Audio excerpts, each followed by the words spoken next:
I'm making this video today because I'm a little upset. I'm actually a lot upset.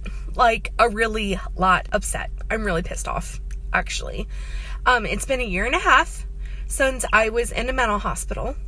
And yet people want to come into my house and remind me and tell me and bring up things that I said or did when I was sick. Okay? I can't explain to you how angry that makes me. Because people say, you should take responsibility for your actions that you did that 1.5 years ago. First of all, it was 1.5 years ago. Second of all, I was psychotic. That's not a choice. I want to let you know people don't choose to be psychotic. Okay, maybe some people want to like smoke some peyote and get all psychotic and shit and have some like spiritual breakthroughs. Okay, but I didn't do that. This is something naturally that my brain does for some reason because I'm sick and I take medication for it. This is not a joyride. So I want to tell you a true story. I had a best friend, right, that I've had since I was 15 years old. And she visited me in the mental hospital 1.5 years ago, right? And we used to be really close and call each other sisters and like write each other letters and talk every day on the phone. And we were really close, like sisters. But after she visited me in the mental hospital 1 year later, she called me and was angry with me. And said that I said something embarrassing in front of her husband when they visited me in the mental hospital. You're in a mental hospital. Maybe people are there because they can't function in society without being weird. Okay, so she brings it up, tells me all about how bad it was that I said it. Then she says, you need to take responsibility for your actions. So this week, it's been the common theme, okay? Take responsibility for your actions. Do you not understand that psychosis and schizophrenia and bipolar and PTSD and all these things are not something that the individual has control over? I want to tell you a true story, and I'll make a separate video about this to really go in depth about what happened. But there was a time when I was not medicated, and I was coming off of some really, really bad medicine. And I went to the emergency room because I was so freaked out about how I was feeling. I was loud in the emergency room. I was probably obnoxious. They kicked me out of the emergency room, right? So I take off all my clothes and I run out in front of oncoming traffic and jump naked on top of a car, right? Like I climb up the hood, get on top of the car, and I'm like screaming shit at the top of the car. And this little old lady is driving the car like, oh my God, what's going on? There's like a naked person on my car, right? So the police are called. Police tackle me, cover me with a blanket, take me inside the emergency room. I get admitted to the mental hospital, right? Totally, we'll go into that, a different video about more about what happened. But the point is, do you think that I chose to like try to get help, to go to an emergency room, be rejected, take off my clothes and climb on top of a car? Does that make any sense to you? Does that sound like something that I would like logically think like, hey, yeah, I'm going to do that today? I'm really going to do that today. I'm going to make an inappropriate joke at the mental hospital to piss off my friend, right? And so I need to take responsibility for my actions that I'm so in control over.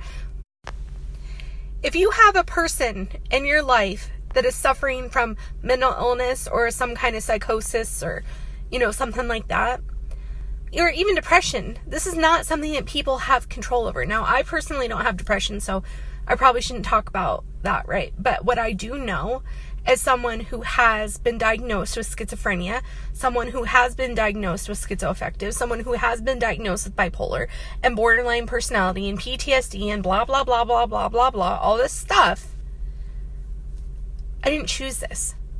This is not what I wanted. This isn't like what I dreamed of when I was a little girl. Like, oh, I'll get married and I'll have a baby and then I'll be so sick that I can't take care of my child and I'll be admitted to a mental hospital on and off for like 6 years, right? Like, I didn't plan that. That's not what I wanted to have happen in life.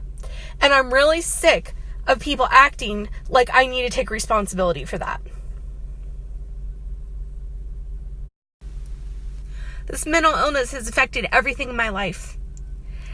It's affected me pursuing my career. It's prevented me from taking care of my own child. I don't think people understand the magnitude of nobody chooses mental illness. This isn't like something that you really want to sign up for. Now, I think there are benefits, beautiful benefits, of having a mental illness and being more creative and having spiritual experiences and seeing the world differently. There's a lot of beautiful things in having a mental illness, right? And a lot of beautiful things about experiencing time in a mental hospital with other sick people. It's beautiful. There's no other way around it. It's very beautiful to see other human beings struggling to be better in their lives so they can get back to their families, right? But I don't appreciate my old best friend saying you need to take responsibility for your actions. And even this weekend, I had a family member over this weekend who wanted to bring up things from even like 4 or 5 years ago when I was really, really sick, and wanted to bring it up and rub it in my face and say shit to me about all these things that I said or did, and he also thought I should take responsibility for my actions, right? And even my husband, we've had these conversations where people want me to take responsibility for an illness. Now, one thing I want to say about that is I've taken every medication they have ever given me to try to get better. And most of these medicines made me so fucking bat crazy that I would never get better on these medicines. They made me so much worse, right? So I'm just thinking, like, if I'm taking medication to get better and it makes me worse, and then I'm really, really sick and I do some really weird things, like run through the sprinkler naked in front of our house in summertime, like with my daughter, yeah, that's not appropriate. I understand that. First of all, what do you want me to do? I wonder what these people think they want me to say when they tell me to take responsibility for my actions. Yeah, I did it. I ran through the sprinkler naked in the middle of summer when I was totally high on some medication that made me worse. Do you not understand that I take pills every day to try to stop this, to try to control this? That I've been in a mental hospital 14 times, a lot of those times because I committed myself, because I knew I was a danger to society and I wasn't right. Okay, I do take responsibility for my actions. Every time you see me at dinner swallowing all those pills, a handful of pills, drinking all that water, trying to take those pills, that is me taking responsibility. Every time I go to therapy, every time I get out of bed and decide to try to get some help, I am taking responsibility for my actions. But yet, the things that I did wrong, you want to rub it in my face. What do you want me to do? What do you want me to say when you come into my home and you bring up all the things that I did wrong when I was psychotic and act like I had control over that? Do you really think I would choose this? Do you really think this is what I want? Do you think I'd like taking all these medicines or staying in the mental hospital for like 5 months? Or like, what do you want me to say? The fact that I'm here, that I haven't committed suicide, or when I did try to commit suicide, it didn't work and now I'm still here. Do you think I like that? Do you think this is fun for me? Get off my back. Give me some space. I don't need to be reminded every time someone sees me, oh, do you remember 4 years ago when you did this and you did that? I don't need that. That's not helpful. You're just judging. Now, I know judging people is part of life. You judge people when you see them because you're trying to understand them. But when it comes from a point of view of you need to take responsibility for your actions because you have an illness, does that make any sense at all? Your brain's not working right, so why don't you take responsibility for that? Well, if I could take responsibility for that, I probably wouldn't be up here on this car naked.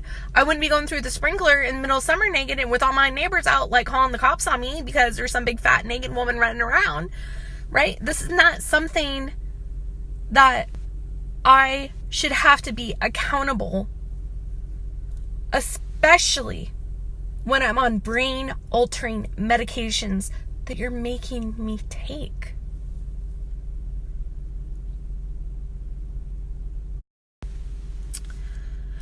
Do you know what happens in the mental hospital when I don't want to take these medications that are making me worse?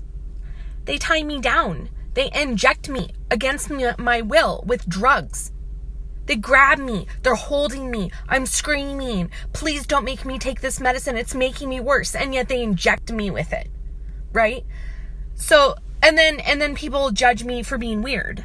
well, you're giving me this medication, right? I'm trying to get better. You don't listen, right? Do you know how frustrating that is to be trying to get better and then people tell you to be responsible for when you are sick? That's like if you had a cold and I'm like, oh my God, why do you have a cold? You should really take responsibility and feel bad that you did that. You sneezed everywhere. That's about how much control I have of this. And you know what? The more medicine that you give me to try to control me, the more out of control I'm going to get. That's the way my brain works. If you're holding a grudge against someone that has a mental illness, first of all, if someone says they have a mental illness, your ears should perk up. There's an illness. Something's wrong with this individual that they are trying to get better from, right? So you should click into helpful mode. You shouldn't click into judgment mode where you try to make this person feel bad for their actions. I know mentally ill people can do some really messed up stuff, right? I know that. But forgive them because it's an illness, right? I'm not saying that they could just get away free from their actions, because we don't. My husband always says there's cause and effect, right? There's cause and effect. If I hurt someone, there's an effect from that, right? Like me not being able to raise my daughter for the past 5 years, there's an effect on that relationship. That will always be a memory that she has, that I was locked in a mental hospital off and on for 5 years and I couldn't even take care of her, or 6 years. Or so I guess what I'm trying to say is that I've had 4 different people within probably 7 days tell me things that I did when I was sick and how I need to take responsibility for that. First of all, what do you want me to do? Second of all, I have taken responsibility because I take the damn pills, right? So I just want to kind of point out how absolutely ridiculous and absurd it is when you try to hold a mentally ill person that is medicated, most of the time incorrectly.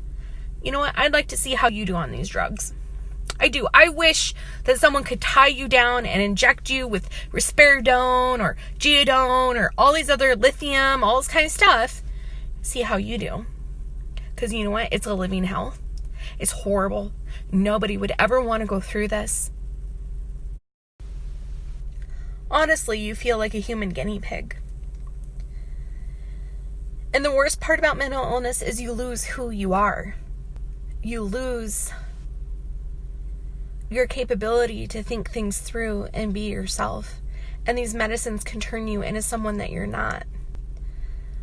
If someone has ever committed suicide and they're on mental health medications, I would really question what effect those mental health medications had on that person. It's altering the state of your brain. So my brain is being altered and I'm trying to survive that and function, right? And my husband says he doesn't want to be married to a mentally ill wife. He wants a normal wife. He just wants to move on, that my mental illness is over and not remember that dark time in our life, right?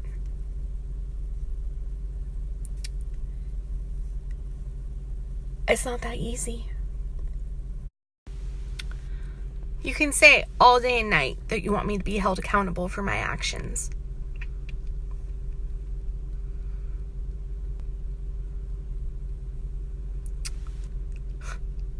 Have I not spent enough nights alone in a mental hospital?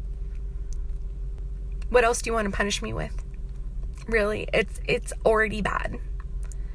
So asking me to be accountable, asking to add shame, asking me to feel guilty for something that I did, how dare you?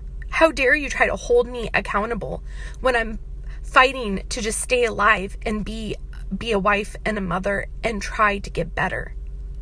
Do you know how exhausting that is? Do you know how every day is such a struggle? It's not poor me. That's not what I'm trying to say. Or that I should get off scotch-free. Anyone with a mental illness is already paying the price. Trust me on that. So what would my advice be to you? If you have a mental illness, never feel guilty. People will add layers and layers and layers of shame.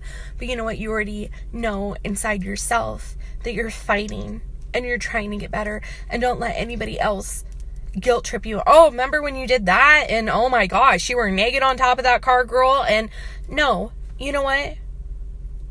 Don't. Don't let people add to that. I mean, try to have a sense of humor about it. You know, I mean, that's the only thing I can say is, like, I kind of try to laugh it off. Oh, yeah, when I was naked on top of that lady's car. It was so fun to be tackled by the police and admitted to a mental hospital and injected against my will and in solitary confinement for a long time because I went totally crazy on those meds. Yeah, let's put that in the high school yearbook, right? Like, yeah, let's remember that. That's where I was going in life, right? That's what I was trying to do. If you are the loved one of someone with mental illness, I would just like to say I'm sorry. It's like the most horrible thing, I think, to love someone with a mental illness, and it has damaged my marriage so far beyond repair that it's a miracle we're even still talking. So, you know, I don't know what the future holds for me or what the future holds for anybody who has a mental illness or someone who you love has a mental illness. I can say be safe, use the resources that are there, the mental hospitals, the 741, the 741, the texting hotline, the suicide hotline. Don't be ashamed to raise your hand and try to get some help and get in some classes and some therapy and be there for your loved one, but forgive them. I mean, if they did something really awful when they were mentally ill, you have to forgive them. And you have to understand that's not what they wanted to do. The person that hurt you, that has a mental illness, it was the illness doing that. It wasn't the person. There's still a beautiful person inside. And hopefully with treatment and medicine, that person can come back out. I know that there was times that they thought I would never ever get better.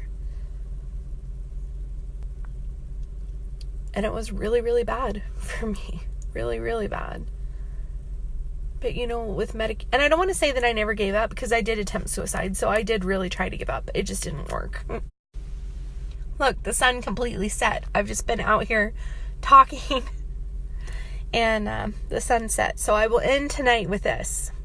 I did a guided meditation on YouTube and I heard this thing that I'll never forget. They said there was a big giant clay Buddha, right? And the monastery had to move.